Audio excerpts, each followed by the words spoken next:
No existe la basura en la naturaleza. Todo se incorpora en un ciclo virtuoso para meterlo otra vez en una forma de generar nueva vida. No termina mi responsabilidad cuando ya lo consumí, sino qué sucede con eso después del consumo. Como lo hace la naturaleza, lo incorporo virtuosamente a otro ciclo, ¿no? Para mí un concepto que es fundamental es crear una ciudadanía ambiental. Sin educación ambiental, por más que hagamos tecnología, dinero que le metamos, nuevos productos, economía circular, lo que quieras, no vamos a resolver el problema porque cada uno es usuario de la naturaleza.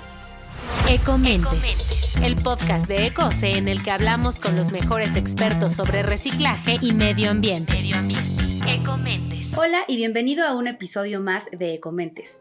Este espacio en el que hablamos con los mejores expertos acerca de lo más relevante en temas de reciclaje y medio ambiente.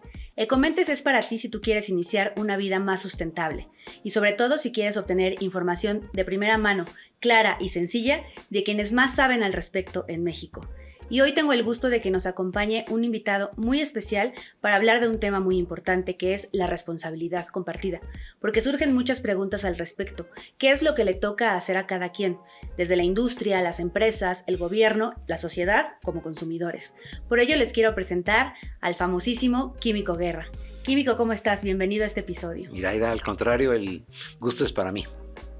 Perfecto, pues bueno, en realidad tu nombre es Luis Manuel Guerra, pero quienes te seguimos desde hace mucho tiempo te conocemos como el Químico Guerra porque eres una personalidad de los medios de comunicación, en programas de radio, en televisión, autor de libros, conferencista, columnista, o sea, realmente eres un pionero en todo el tema de la concientización acerca del medio ambiente en México.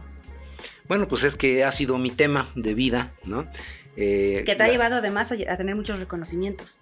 Sí, pues estoy orgulloso de ello, pero los reconocimientos en realidad no te hacen ser más eficaz o eficiente en la cuestión de crear conciencia y crear una ciudadanía ambiental, de lo cual vamos a hablar, ¿no?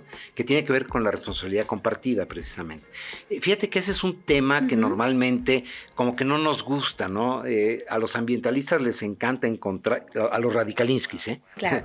Les encanta encontrar culpables, ¿no? La industria, ¿no? Y la industria refresquera y las botellas de plástico, hay que prohibir, ¿no? Y son los malos de la película, si ellos no existieran, el planeta estaría muy bien.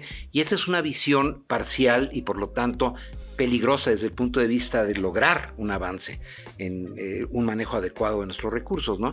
Yo estudié en Alemania en una época, fíjate, en donde había una contaminación brutal en Alemania. Sí, me acuerdo que iba yo trabajaba de obrero en una fábrica y pasaba yo junto al río Rin en la madrugada y veía yo tapizado de peces muertos el río Rin, ¿no? Como nuestro río Lerma hoy, bueno, así estaba el río Rin, ¿no? Y me tocó el advenimiento de lo que se llama el ambientalismo, o sea, grupos de la sociedad civil que empezaban a exigir, a insistir. A levantar la voz. A levantar la voz, ¿no? Acerca de lo que estaba pasando, de que en realidad estábamos entrando en una etapa muy peligrosa de un callejón sin salida, de pensar que el desarrollo económico, no simplemente la creación de empleos y la riqueza, etcétera, iba a solucionar los problemas, por ejemplo, de educación o de pobreza, y nos dimos cuenta que había otro factor aparte, se llama la naturaleza. Antes y en esa época era muy usual el hecho de que el cielo es el límite y tú no tienes límites, tú puedes llegar a donde quieras, ¿no? Y que los gobiernos lo que tenían que hacer era incrementar el Producto Interno Bruto cada año, ¿no? Un candidato político que no dijera que íbamos a crecer a tanto, me acuerdo un presidente que tuvimos que íbamos a crecer al 8, ¿no? ¿Qué significa eso? Y que ahorita estamos en el 3.5, etcétera, ¿no? Pareciera que no hay límite, pero sí hay un límite y se llama la naturaleza. Claro. Estamos llegando a límites muy peligrosos. Perfecto. Y antes de que continuemos con nuestra conversación y empecemos con las preguntas, vamos a ver esta cápsula de En Cifras para aprender un poco más acerca de la responsabilidad compartida. En Cifras. Hoy, asumir la responsabilidad ambiental de ciudadanos, gobiernos y empresas es un tema de vital importancia. De acuerdo con Global Footprint Network, la huella ecológica de los seres humanos está excediendo la biocapacidad del planeta en un 56%. Es decir, estamos extrayendo nuevos recursos sin aprovechar gran parte de los que ya se tienen. La Comisión de Negocios y Desarrollo Sostenible informó que las organizaciones que se comprometen con la sostenibilidad habrán generado al menos $12 billones en ahorros y nuevos ingresos para 2030. Para resolver de fondo el tema medioambiental, es necesario verlo de manera holística y contemplar todas las acciones que recaen en cada sector, desde el origen de los residuos, su adecuado manejo y su aprovechamiento. Ecomentes. Bueno, después de todos estos datos que ya tenemos aquí en el contexto, ¿qué sucede con los residuos sólidos urbanos, Químico?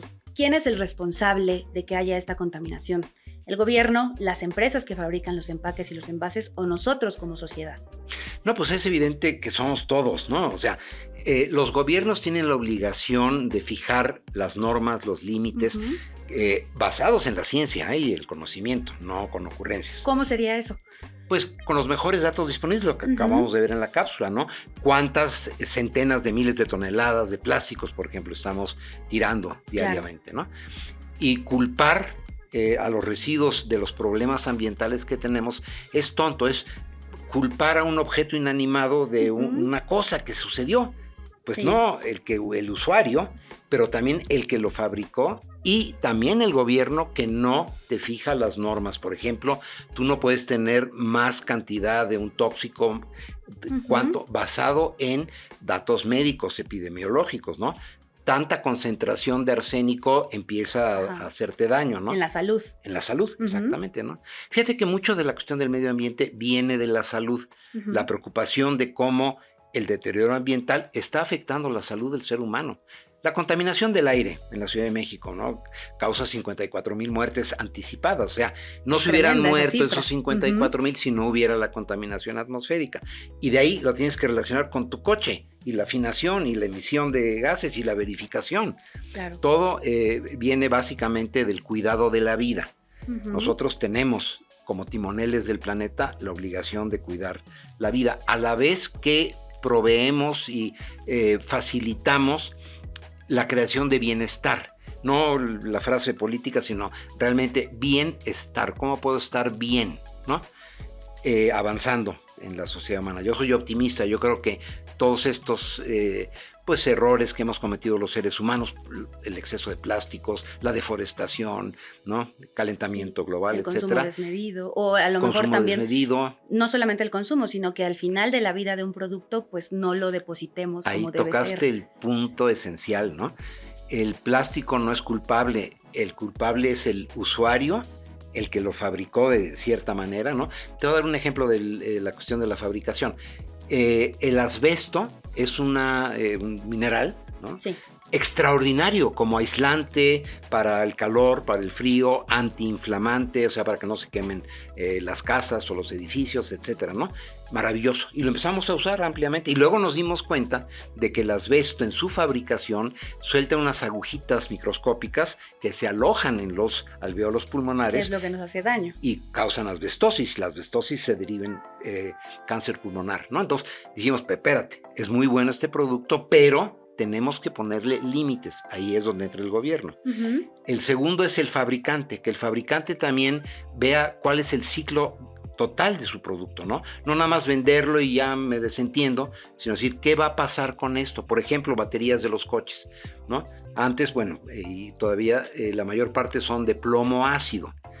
Tanto el plomo como el ácido, pues son peligrosos para la salud, ¿no? El plomo causa saturnismo, afecta el desarrollo cognitivo de los niños, por ejemplo, y el ácido, pues ponte una gota de ácido sulfúrico, ¿no? Te quema la piel. Te quema la piel, ¿no? Sí. Bueno, las baterías, pero son muy útiles, no podemos pensar que no tuvieras esas baterías. Al final del día tienen una función que no podríamos eliminar. Exactamente. ¿No? Entonces, la responsabilidad compartida es, primero, el gobierno te tiene que decir, oye, esto no lo puedes tirar en un tiradero, ¿eh? ¿Por qué? Porque va a ir a dar a los mantos acuíferos, va a contaminar, etcétera. Prohibido hacer esto, tú tienes que hacer esto, un manejo integral. El fabricante, la responsabilidad de decir, oye, voy a recoger las baterías usadas, y hoy en día con el reciclaje, pues es un don y es un bien. ¿Por qué? Porque las puedo volver a usar. Y eso es uno de los secretos que nos enseña la naturaleza. Fíjate, y la naturaleza no crea residuos peligrosos, no crea basura. No existe la basura en la naturaleza.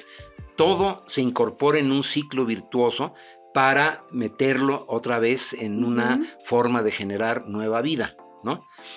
Nosotros tenemos que aprender eso. Cómo hacer nuestra producción, cómo hacer la legislación y el consumo para que esto sea una cuestión virtuosa. En el caso de los plásticos, pues tenemos el reciclaje. Los plásticos tienen un don, que son reciclables, totalmente reciclables, y que tienen ventajas verdaderamente extraordinarias frente a otros materiales que son muy útiles, como el papel, como el vidrio, ¿no? Que hay cosas que únicamente las podemos... Por ejemplo, yo nunca me tomaría, a lo mejor estoy diciendo algo malo, pero nunca me tomaría un vino en un Tetra Pak, por ejemplo. Que ¿no? Lo hay, pero lo quizás... hay, pero como que... Sí. ¿No?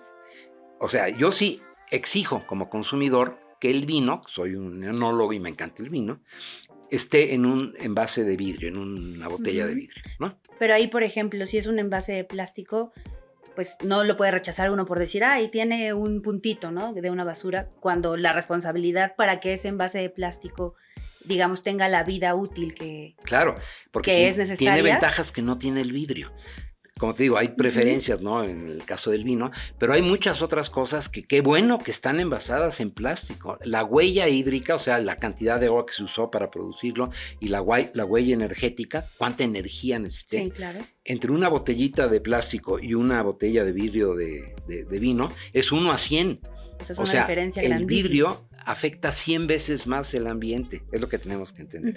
Una bolsa de papel es muy padre, ¿no? Y muchas cosas vienen en papel, pero no para el uso consuetudinario del diario, de alimentos, por ejemplo, de cuestiones húmedas, por ejemplo, que compras fruta, etcétera.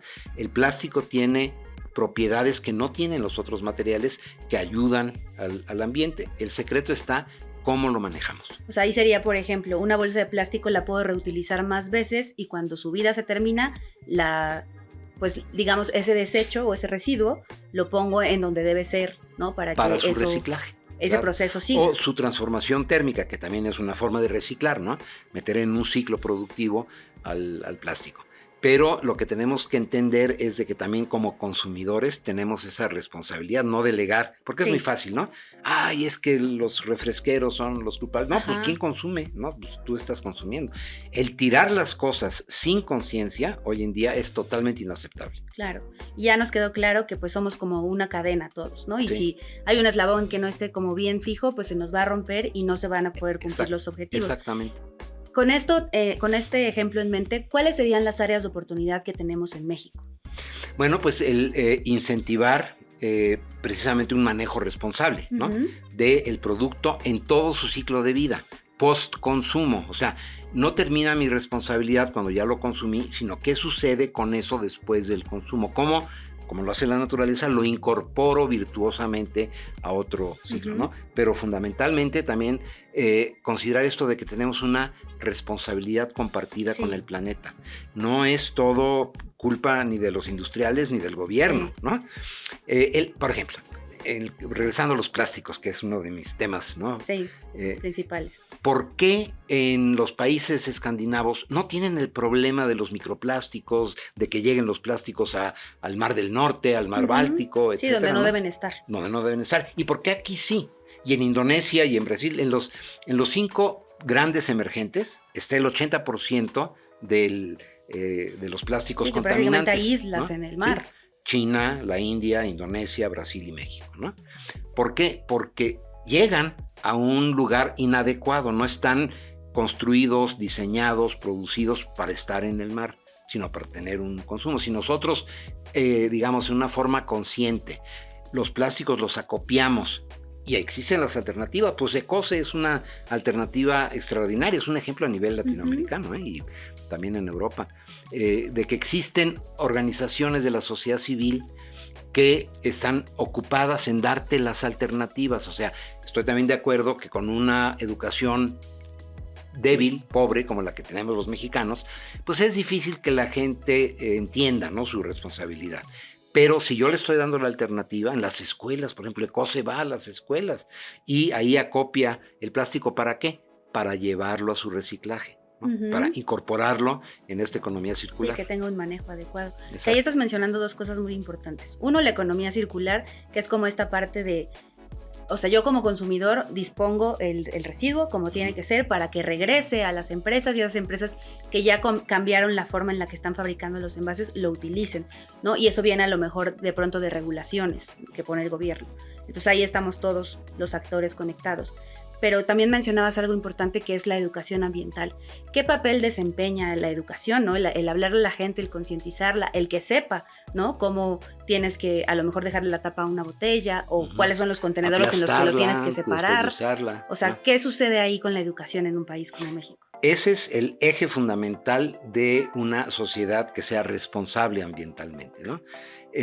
Para mí un concepto que es fundamental es crear una ciudadanía ambiental, que no necesites ni la norma, ni la ley, ni el policía ecológico, ¿no? Sino que tú, como hacen ya algunas sociedades avanzadas, ¿no? De que tengas tu propia responsabilidad, que estés consciente de que acabas de tomarte agua en una botellita de plástico, la aplastas y la pones en un lugar específico para que después no te cueste ningún trabajo, además te sientes bien, ¿no? Entonces, la educación ambiental es la parte fundamental para lograr verdaderamente una sociedad ecológicamente sana que fortifique, digamos, que impulse la economía circular.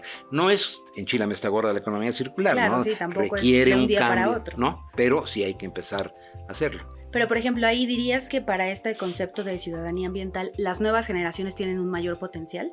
Sí, no solamente potencial, sino también mayor conciencia. Fíjate que mi esperanza, cuando estoy a punto de tirar la toalla, que es a veces seguido, está en los chavos, en los jóvenes, ¿no? Cuando uno dice chavos, ya es automáticamente viejito. En los jóvenes, ¿no? En los que son más jóvenes que nosotros. Sí. No, porque ahí está esta preocupación, toda esta tendencia hacia lo vegano, lo orgánico, lo natural, que a veces cae en excesos, etcétera. Pero es bueno, ¿por qué? Porque implica un reconocimiento de que no podemos alterar la naturaleza a nuestra voluntad. Tenemos que imitarla, tenemos que estar en unión con ella, ¿no? Entonces, la educación ambiental está teniendo un impacto importante en los jóvenes. Los más adultos, más grandes, pues ya como que están muy encasillados. Es difícil cambiar a la gente, ¿no? La gente no cambia, pero la gente puede mejorar. Okay. Y lo que están haciendo los jóvenes es crear mercado. Por ejemplo, ¿por qué hoy en día es usual ver que siempre en una marca, en un branding, tienes la alternativa vegana, orgánica, libre de gluten, ¿no? Sin tóxicos, etcétera? Porque hay un mercado. ¿Y quién es el principal actor de ese mercado? La juventud. Son los que buscan, los que están dispuestos a pagar un precio un poquito más alto por algo que no sea artificial, que sea más natural, etcétera. Y ahí es donde está la gran esperanza. Y está creando toda una conciencia en la clase empresarial. No es cierto que el empresario sea el malvado, que lo único que quiere es ganar dinero y ya, ¿no? Tienen muchas empresas hoy en día todo un concepto, por ejemplo, de ESG, ¿no? Que es medio ambiente, lo social y la gobernanza. Sí. ¿Qué quiere decir? Que el director general, el presidente, los directivos, ¿no? Los gerentes, tengan en mente esto de qué va a pasar con mi producto, con mi servicio, después de que lo vendí, ¿no? Que no me desentienda yo. Ahora, pues mencionas tú como que somos muchas generaciones conviviendo, ¿no? Y que a lo mejor los más jóvenes tienen esta conciencia más fresca o más presente, y los que estamos un poquito más grandes, ¿no? No tanto. Ay, tú eres una Gracias, pero bueno, o sea, tenemos como ciertos hábitos ya muy arraigados, sí, o muy marcados. Sí. Sin embargo, se puede cambiar, ¿no? Todas estas cuestiones de cómo estamos consumiendo, de cómo estamos manejando los residuos. Pero ¿hacia dónde debería ir México? O cuál sería, a lo mejor suena un poco a sueño, ¿no? Aspiracional, pero ¿hacia dónde deberíamos ir y por qué en este tema del ambiente? Sí, bueno, México es un caso especial a nivel mundial porque es un país muy biodiverso. O sea, nosotros somos los timoneles de este país, todos los mexicanos, ¿no? Adquirimos una responsabilidad global de proteger esta biodiversidad. No podemos perderla como la estamos perdiendo, no podemos perder los maravillosos ecosistemas. Tenemos todos los ecosistemas: desierto, nieves, litorales, mares, lagunas, bosques, selvas, ¿no? Entonces tenemos que estar conscientes de que nosotros tenemos que asumir esa responsabilidad por los que vienen después, ¿no? Yo tengo 3 nietas, chavitas, ¿no? Jovencitas, de 10, de 11 años. Y siempre pienso, bueno, para el año 2030, que es una especie de parteaguas para la humanidad de cómo vamos, ellas van a tener 35 años, van a estar en el inicio de su vida profesional, de su vida marital, de su vida familiar, ¿no? Y no les quiero dejar un problemón que no puedan resolver. Heredar deudas, ¿no? Sí, problemas. Deudas ambientales. Estamos adquiriendo un pasivo ambiental. La sequía, por ejemplo, causada en una parte por nuestro mal hábito de estar quemando combustibles fósiles en una forma indiscriminada, calentando la atmósfera. La ciencia ya nos lo dice, o sea, no es una cuestión de a ver si es cierto o no es cierto. Es claro.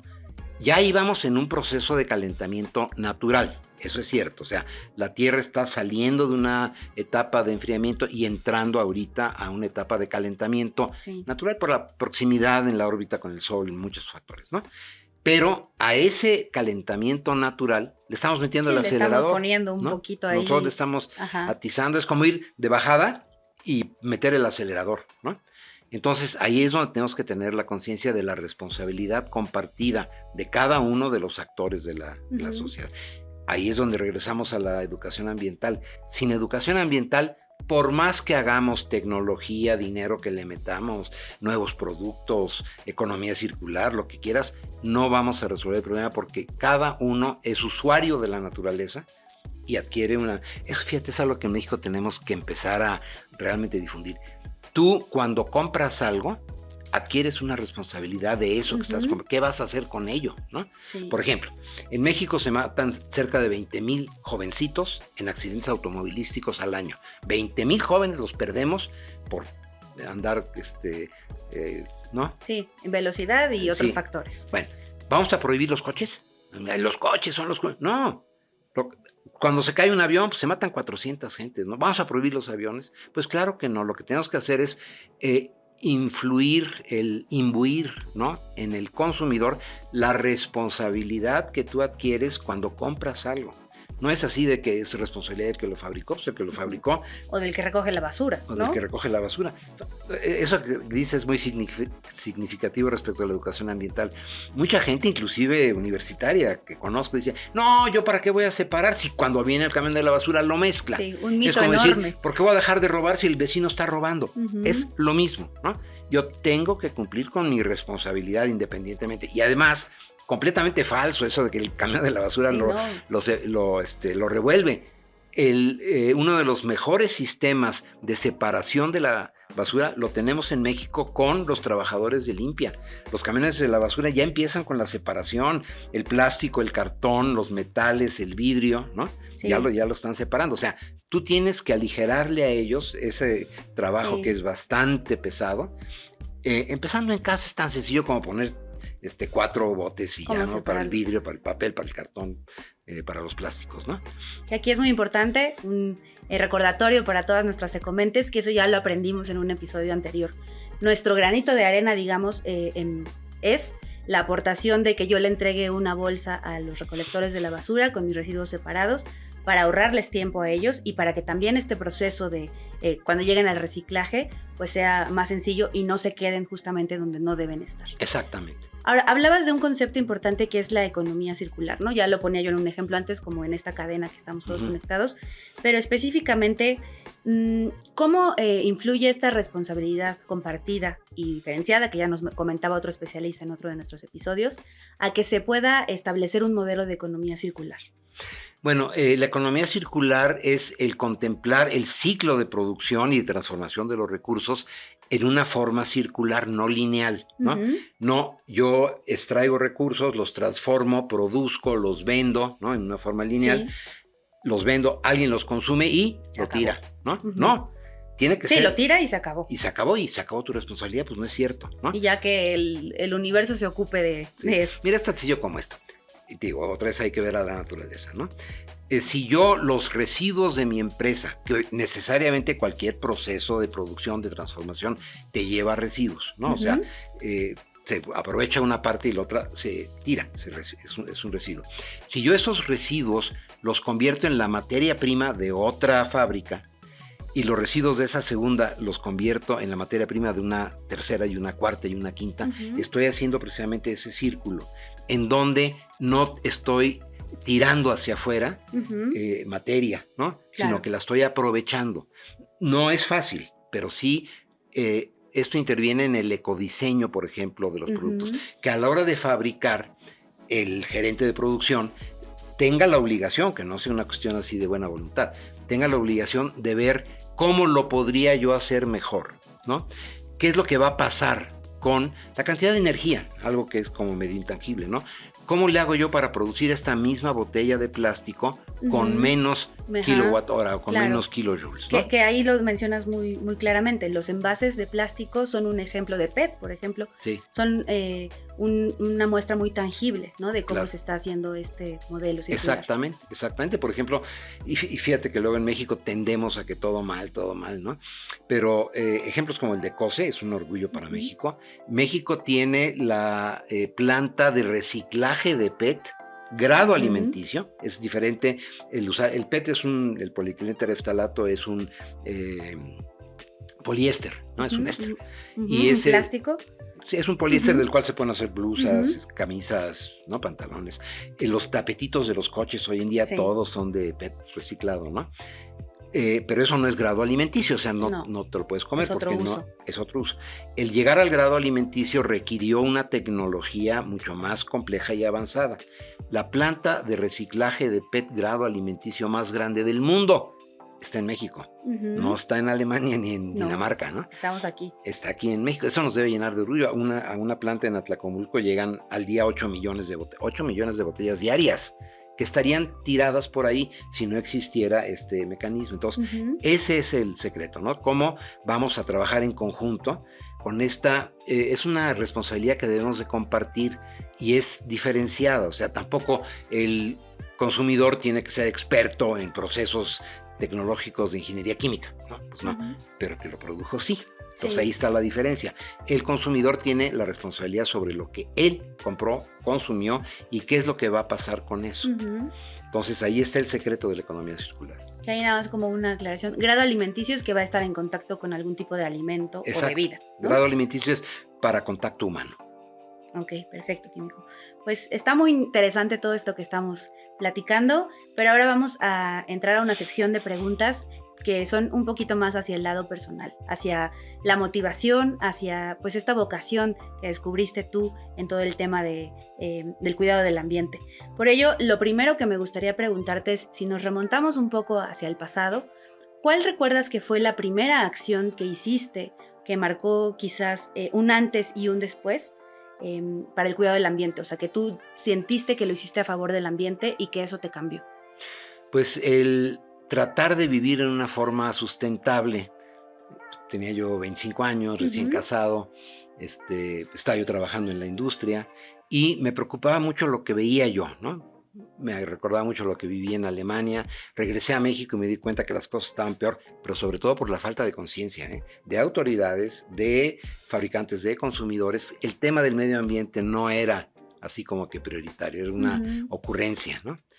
Y había yo visto en algunos lugares, también en Canadá, por ejemplo, hay una asociación que se llama el ARCA, ¿no? The Ark, como el Arca de Noé, de unos jóvenes que decidieron vivir en el bosque denso de Canadá con sus propios recursos, o sea, sin estar conectados a la electricidad, ni a la red de agua, ni al supermercado para comprar alimentos, sino ver si era posible que una familia, una comunidad pudiera vivir en forma sustentable.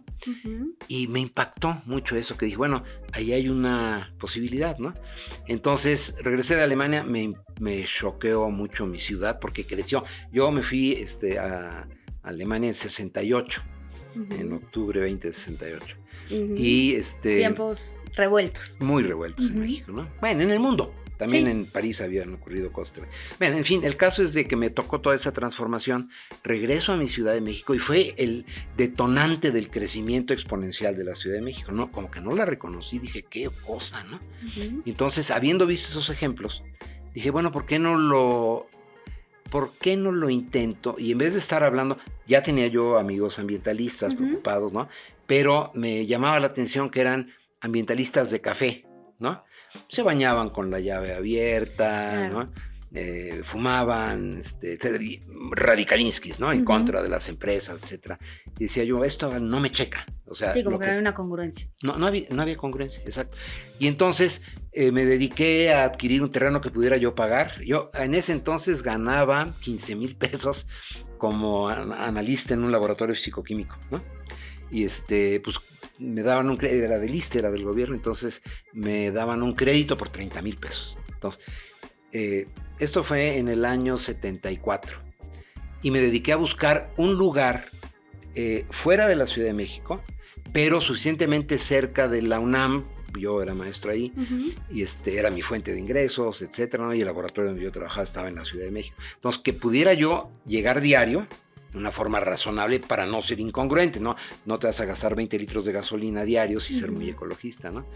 Y bueno, encontré en las montañas de la Jusco, en el sur, un lugar suficientemente grande como para experimentar y suficientemente aislado, o sea, que una condición que yo me impuse es que no tuviera agua ni luz. Un terreno que no tuviera ni agua ni luz y de ser posible ni camino, y lo encontré. Luego fue un poco así como la maldición, sí. Pero ahí empecé a experimentar con construir en una forma vernácula, con materiales locales, con adobe, poner una celda fotovoltaica, me servía para iluminar 2 foquitos, ¿no? Captar el agua de lluvia, o sea, vivir del agua de lluvia, cómo garantizar que era potable, porque no te fueras a morir de gastroenteritis, claro, ¿no? Por usar el agua de lluvia. En fin, y entonces ahí empecé a dedicar mis recursos y me di cuenta del compromiso que requieres. No es enchilame esta gorda, no es quererlo, es hacerlo, ¿no? Y eso me cambió mucho porque también empecé a darme cuenta de que el problema básico es la educación ambiental. Era yo un loco, era yo un incendiario, ¿no? Me acuerdo que me decían eso de hablar en contra del crecimiento de las naciones y de que el PIB era lo más importante, ¿no? Cuando había otros factores. Me hicieron también como que más resiliente, más dije, no, pues yo lo tengo que demostrar que se puede vivir en una forma sustentable, y en alguna forma lo logré. Y luego mis hijas nacieron ya en ese entorno. Para ellas, por ejemplo, era lo más normal del mundo que si dejaban prendida la luz en un cuarto, pues salían, ¿no? En la noche no había tele, porque pues se había acabado lo que habíamos juntado. La reserva de la Y entonces empezaron energía. A hacer una conexión que sus amiguitos de la escuela no hacían. El sol y la luz, ¿no? O sea, tú prendes el switch y la luz viene. Y te enojas cuando no hay luz. Se fue la luz. ¿Cómo que se fue la luz? ¿No? ¿A dónde se fue la luz? No, pues es que la estamos consumiendo y de una forma a veces totalmente irracional. Bañarte, ¿no? Pues usábamos el agua de lluvia. Estaba muy padre de, ¿qué te diré? Fines de agosto hasta noviembre, porque llueve mucho allá en la Jusco, llueve mucho, ¿no? Juntábamos mucha agua. Pero de noviembre a mayo, el agua que juntaste es la que tenías. Claro. Te la gastaste en un regaderazo de 20 minutos cantando ópera, pues ya no te bañaste al día siguiente. Y esta relación para mí fue lo que cambió. Esta acción de decir, voy a demostrarlo. Y también quería yo llegar a la siguiente conclusión. No se puede, ¿no? ¿Es cierto o no es cierto? Pues sí fue cierto. Y lo logré. Esta acción creo que es lo que más me impulsó a seguir. Sí, se convirtió en una de tus motivaciones, tal vez.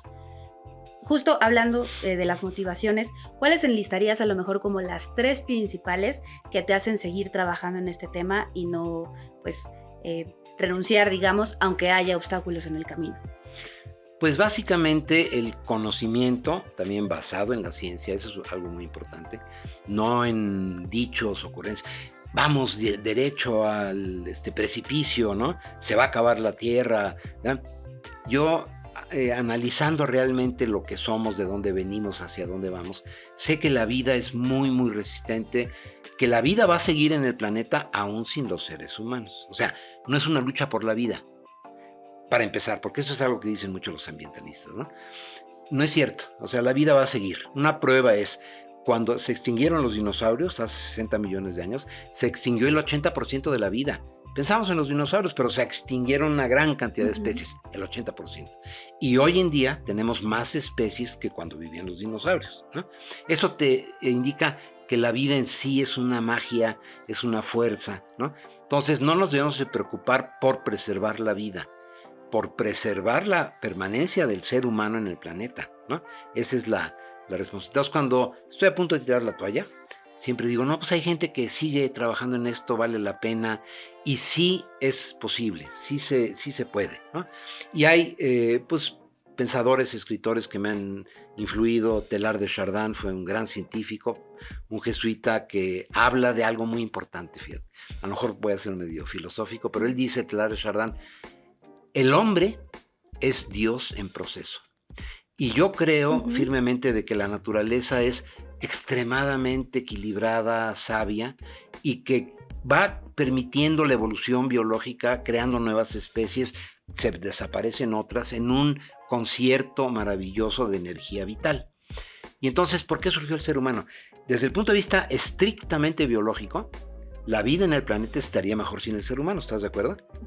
No lo sé, pero... La vida en general. La vida de la naturaleza. Las especies, los lagartos, las águilas, las bacterias, estarían mejor sin el ser humano. Nosotros somos que como chivo en cristalería, ¿no? Deforestamos, contaminamos, etc. ¿Se equivocó la naturaleza permitiendo que surgiera el ser humano? Que tuviéramos una capacidad cognitiva de recrear el pasado y adivinar el futuro. No. Que no tienen... Bueno, para mí existen dos grandes tareas, motivos y, como quien dice, motivaciones para el ser humano. Uno, entender la vida y crear nueva vida. Somos el único ser vivo que entiende el origen de la vida, de dónde venimos, cómo se generó esta maravilla de la vida superior, de los mamíferos, las plantas, etc. Y la segunda es, a lo mejor nuestra función, que es algo que la naturaleza no puede hacer por sí misma, es polinizar de vida inteligente el universo. Fíjate. Estamos en el proceso de tener una estación lunar permanente para el 2035, ya vamos bastante avanzados. ¿Qué quiere decir permanente? Va a haber seres humanos que nazcan en la luna. Vamos a crear los primeros lunesinos o lunáticos, ¿no? O sea, van a hacer el amor las parejas allí en la luna y van a tener un hijo y van a ser el primer ser inteligente fuera de la Tierra. Estamos en el proceso para el 2050, por ahí, de tener una base permanentemente tripulada por humanos en Marte. O sea, a lo mejor nuestra función es eso que la Tierra quisiera pero no puede hacer, que es polinizar de vida. Imagínate qué bello, ¿no? Somos los polinizadores de vida inteligente en el universo. Entonces, cuando vas a tirar la toalla porque te fue como en feria y te tachan de, ¿no? Dices, no, hay cosas superiores. Por ejemplo, lo del reciclaje, ¿no? Sí. Parece algo muy, ¿qué te diré? Como profano, como vulgar, ¿no? ¿Qué tiene que ver eso con la vida? Tiene muchísimo que ver porque implica la conciencia del individuo, ¿no? Yo no puedo disponer libremente de lo que consumí. Tengo que mantener esa responsabilidad cuidando que se haga un buen uso de ese desecho, de ese residuo. Porque al final del día eso es la sustentabilidad, cubrir nuestras necesidades presentes, pero sin comprometer la de las generaciones futuras. Exactamente. Para que nos quede muy claro en este episodio, si pudiéramos resumir la responsabilidad compartida y diferenciada, ¿qué es lo que le corresponde a cada quien? Bueno, son tres sectores básicamente, ¿no? Primero, el gobierno. Los gobiernos son los árbitros, ¿no? Nosotros elegimos a nuestros gobiernos para que nos digan hacia dónde y cómo podemos ir, que no caigamos en excesos, ilegalidades, que no tomemos acciones que causen daño, ¿no? al otro. Entonces, responsabilidad del gobierno es legislar, emitir leyes y las normas correspondientes. En México somos muy dados a tener leyes maravillosas, las mejores del mundo, ¿no? Sin norma y reglamento, entonces no sirven para nada. Las normas y reglamentos deben ser puntuales, deben ser muy claras para la sociedad y no deben de caer en la tentación de las prohibiciones per se. Las prohibiciones normalmente llevan al resultado contrario, mercado negro, la desviación del propósito de la ley, ¿no? O sea, legislar con responsabilidad, pero también en la emisión de normas y reglamentos, hacer partícipe el gobierno a los que van a instrumentar las normas y los reglamentos, que son los empresarios y la sociedad, la que va a consumir, ¿no? Entonces, los debes de escuchar Cuando un gobierno no escucha a los fabricantes, cae necesariamente en arbitrariedades, y las arbitrariedades, como te comenté, generan mercado negro, desviaciones, aberraciones, ¿no? Bueno, ¿cuál es la responsabilidad de la empresa, ¿no? Los que transforman, los que realmente hacen el cambio. El cambio lo hacen realmente los empresarios que emprenden, hacen algo nuevo, ¿no? ¿Para qué? Para satisfacer necesidades de la sociedad. Tú para eso produces, ¿no? O sea, no vas a producir una locura que nadie va a comprar, Claro. ¿no? Tienes que satisfacer una necesidad. Entonces, la responsabilidad hoy en día ya de los empresarios es pensar en el ciclo completo, en el ciclo de vida de su producto. Pero, por ejemplo, en la cuestión de economía circular, el empresario debe de incorporar ya lo que se llama el ecodiseño. Desde el inicio de que yo voy a hacer un alfiler, voy a hacer un envase de plástico. Un envase de plástico, ¿no? ¿Cómo lo puedo diseñar de tal manera que sea amable con el ambiente en todas sus fases? Desde su producción, cuánta energía, cuánta agua, ¿no? Qué materiales voy a consumir, lo puedo hacer de otra forma que sea más ecoeficiente, ¿no? Y luego, ¿qué va a pasar con este producto cuando yo lo venda, ¿no? ¿Va a permanecer por miles de años en el medio ambiente o puedo hacer algo para que sea amable con el ambiente? Ahí puedo incorporar, por ejemplo, mi compromiso con la sociedad, que es el tercero. Decir, vamos juntos a hacer programas de acopio, como lo hace ECOCE, vamos a hacer algo que permita que mi producto no dañe el ambiente. Y el tercero, para mí más importante, es la sociedad, ¿no? ¿Cómo vamos a actuar responsablemente frente al planeta? Te decía yo de darte un regaderazo de 10 minutos, ¿no? Bueno, es un crimen hoy en día con las cosas como están. Yo lo hago en 2 minutos y lo mido, pero reconozco que no todo el mundo, pero sí lo puedo hacer en 3 y 4, no tiene que ser en 10 minutos, ¿no? O por lo menos empezar a cerrar la llave para bajar el tiempo. Bueno, cuando abres la llave para que salga el agua caliente, todos lo hacemos, ¿no? Porque nos choca meternos al agua fría. Bueno. Y la granja con mis hijas, claro, sí era con agua fría y se acostumbran. Y luego no te pasa nada, nos bañamos con agua fría. Pero bueno, reconozco que no todo el mundo lo va a hacer. Entonces pon una cubeta abajo de la regadera, ¿no? En lo que sale el agua caliente, en promedio, son alrededor de 10, 15 litros. Guárdalos para una descarga del excusado. Reutilizarlo. Por ejemplo, en el Valle de México existen 4 millones de hogares, ¿no? Es lo que hay en el Valle de México. Si hay 5 personas, son los 20 millones que tenemos, ¿no? Si de esas 5 personas en forma conservadora, vamos a suponer que 3 se bañan diario, a lo mejor 2 no se bañan diario, pero 3 se van a bañar diario, ¿no? Estamos hablando de 12 millones de litros diarios, 12 millones que se ahorraría la ciudad simplemente si tú como ciudadano pones una cubeta. Por un cambio de hábito que parece mínimo. Pon la cubeta y ya, y luego se te olvida. Así, ¿no? Ahí está la cubeta. No requieres premio Nobel para ponerla, ni un crédito del Banco Mundial, ni nada. Pones tu cubeta y eso ya te hace más responsable. Cuando laves los trastes, no los laves con la llave abierta, hombre, pon una bandeja donde tengas el agua jabonosa, pones todos los platos, los vasos, los cubiertos del desayuno, ahí los tallas con jabón y luego los enjuagas en otra bandeja con agua limpia. Son 2 bandejitas, tampoco requieres premio Nobel. Esas cosas, pequeñas cosas, es lo que hace que la tercera parte de la sociedad realmente esté incorporándose a esta nueva manera de pensar en forma circular. Entonces, si lo pudiéramos resumir, sería el gobierno poner la regulación, las empresas innovar y los consumidores, o bueno, la sociedad en general, consumo actuar responsablemente. Consumo responsable. Creo que eso, si me lo permites, es lo más importante que me llevo yo el día de hoy.